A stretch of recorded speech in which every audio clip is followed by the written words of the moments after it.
Greatness, people say, begins in the mind. History seems to back that up. Think of individuals who quietly rewrote the rules of their own lives before the world ever noticed. Their success didn't start with money or connections. It started with the way they saw themselves and the world around them. Long before results showed up, their thoughts were already pointing them in a certain direction. That idea sounds inspiring, almost comforting, but it also raises a hard question. If thoughts really shape destiny, then why do so many people struggle for years without moving forward? Why do dreams fade? Why do capable people stay stuck in the same place, repeating the same routines, hoping something will magically change? Today's story explores that question, not through theories or speeches, but through a simple encounter that quietly changed one life forever. Along the way, you'll also pick up a few new ideas that might change how you see your own situation. Stay with this story until the end. It builds slowly, but every moment matters. The setting was a crowded railway station, the kind where announcements echo endlessly, and people rush past without making eye contact. Trains arrived and departed like clockwork. Somewhere between the noise and the chaos lived a man most people barely noticed. He was a beggar. Every day, from early morning until nightfall, he sat near one of the platforms with his hand extended. Travelers dropped spare coins without slowing down. Some avoided him completely. Others offered quick pity, never curiosity. This had been his life for years, and he believed it was all he could expect. One afternoon, as commuters hurried by, he noticed someone different stepping onto the platform, a sharply dressed businessman with polished shoes and an air of confidence. He didn't rush. He didn't look lost. He looked like someone who knew exactly where he was going. The beggar watched him closely. That man must be wealthy, he thought. If I ask him, maybe today will be different. With a flicker of hope, the beggar stood up and approached, holding out his hand as he had done thousands of times before. He expected the usual response, a coin, a shake of the head, or nothing at all. Instead, the businessman stopped.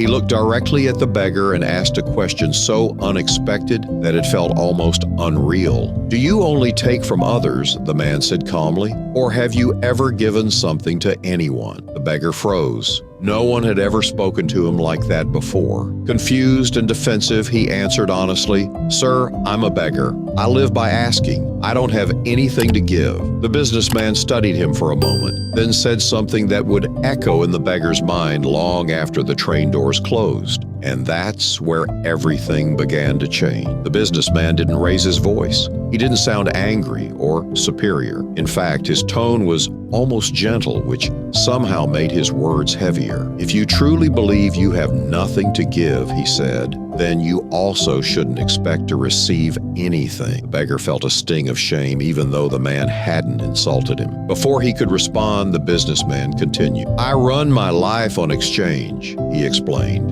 "Time for value, effort for reward. If someone brings something to the table, I'm willing to meet them halfway. But if there's nothing offered, there's nothing to trade." The beggar opened his mouth, then closed it again. He had no argument, no explanation, no defense. The businessman adjusted his bag, glanced toward the arriving train, and added one last line. "When you find something to offer, you'll find people more willing to give." With that, he boarded the train and disappeared into the crowd. The beggar stood there, frozen, as if the world around him had gone quiet. Trains still moved, announcements still blared, people still rushed past, but inside his mind, something had shifted. He returned to his usual spot and sat down slowly. For the rest of the day, he barely lifted his hand. Coins dropped in less frequently than usual, but he hardly noticed. That night, lying on a thin blanket near the station, he couldn't sleep. The businessman's words replayed again and again. "If you have nothing to give, you shouldn't expect to receive." For years, the beggar had blamed his situation on bad luck, cruel fate, and indifferent people. He had always believed the world owed him something because he had nothing, but no one had ever challenged that belief directly until now. What could I possibly give, he wondered. He owned nothing, no skills, no education, no money, just worn clothes and tired hands. The thought frustrated him. Still, the question refused to leave his mind. The next day passed, and then another. Something strange happened during those 2 days.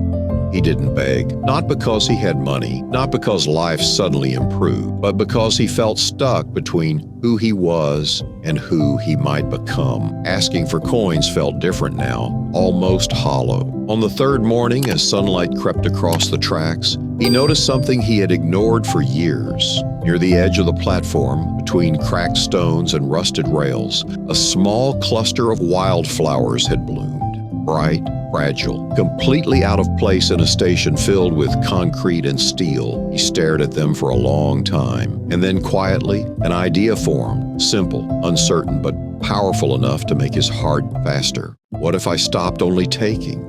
What if I tried giving just once? He stood up, walked toward the flowers, and bent down. That single movement marked the beginning of a transformation he couldn't yet imagine. The beggar hesitated as his fingers hovered over the wildflowers. They weren't worth money. They weren't rare. Anyone could walk past them without a second glance. Still, to him, they felt like the only thing the station had ever offered freely. He gently picked a few, careful not to uproot the plant, and returned to his usual place near the platform entrance. For a moment, he just sat there, unsure of himself. "This is foolish," a voice inside him whispered. "Who would want a flower from a beggar?" But another thought followed, quieter, yet steadier. "You said you had nothing. This is something." When the first commuter passed, the beggar extended his hand as usual. A coin dropped into his palm. Instinctively, he did what he had always done. He nodded and looked away. Then he remembered. Slowly, awkwardly, he held out one of the flowers. "For you," he said. The commuter paused, surprised, accepted the flower, and said, "Thank you," before walking off. The beggar sat frozen. That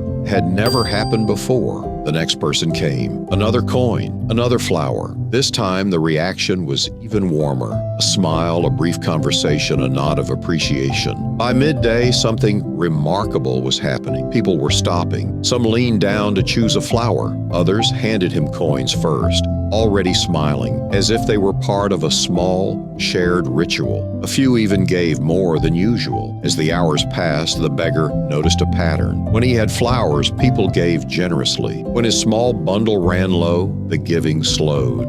That night, he counted his coins. There were more than on any other day he could remember. But more important than the money was the feeling. For the first time in years, people weren't looking at him with pity. They were looking at him with appreciation. "They're not giving to me," he realized. "They're trading."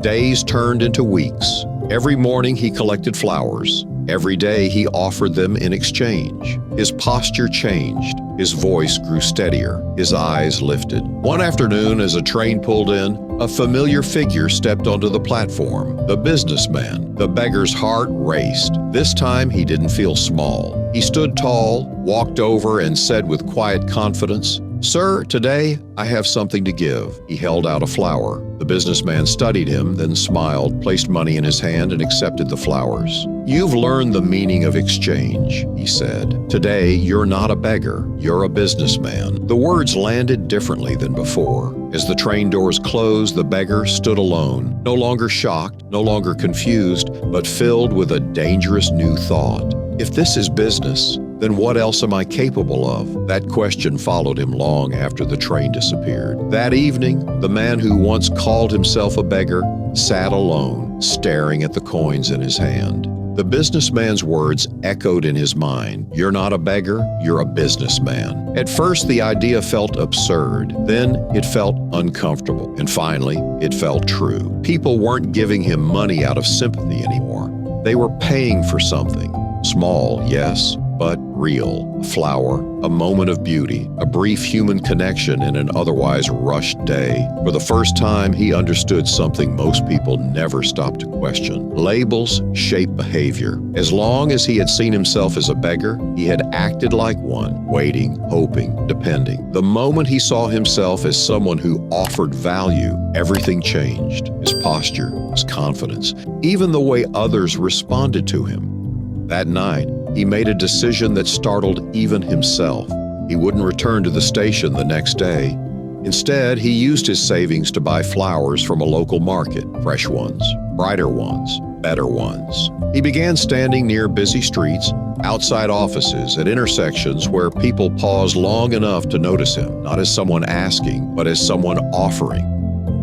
Months passed. 6 months later, at that same railway station, two well-dressed men crossed paths. One looked at the other with curiosity, then disbelief. "Have we met before?" he asked. The other man smiled. "Twice," he replied. "Both times, right here." Recognition hit like a wave. "You were the beggar," businessmen said, "the one I refused and then bought flowers from." "Yes," the man said calmly. "That was me." The businessman looked him over. "What changed?" The former beggar didn't hesitate. "The day I realized I wasn't asking for a future, I was trading for it. I stopped seeing myself as empty. I started seeing myself as capable." They shook hands, not as giver and receiver, but as equals. As they boarded their trains, one truth lingered between them. Life doesn't change when circumstances change. It changes when self-image changes. If you see yourself as small, you'll live small. But the moment you recognize your value, even in the simplest form, the world responds differently. Because in the end,